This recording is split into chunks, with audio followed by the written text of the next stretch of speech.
கடந்த 3 மாத காலத்தில் எங்களுக்கு தொழிலுக்கு போனது மொத்தமே ஒரு 5 நாள் தான் தொழிலுக்கு போயிருக்கோம்.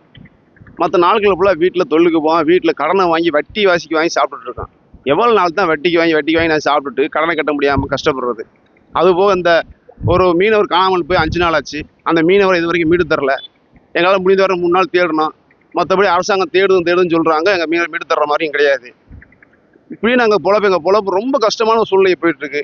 தயவு செய்து எங்கள் மீனவ தொழிலாளர் ரொம்ப பாதிக்கப்பட்டிருக்கோம். ஏற்கனவே இடம்பெயர்ந்து பாதிக்கு மேற்பட்ட மீனவர்கள் வந்து இடம்பெயர்ந்து வெளிமாநிலத்துக்கு போயிட்டாங்க. இருக்க மீனவர்களாவது உயிரோடு வாழ்றதுக்கு அந்த ஊரில் ஒரு வழிவகை செஞ்சு எங்களுக்கு ஏதாவது அரசாங்கம் ஒரு நிவாரணம் கொடுத்து தொழிலுக்கு போகாதவர்கள் நிவாரணம் கொடுக்கறதுக்கு வழிவகை செய்யணும். ஹரிஹரன், மீனவ தொழிலாளர் சங்கம்.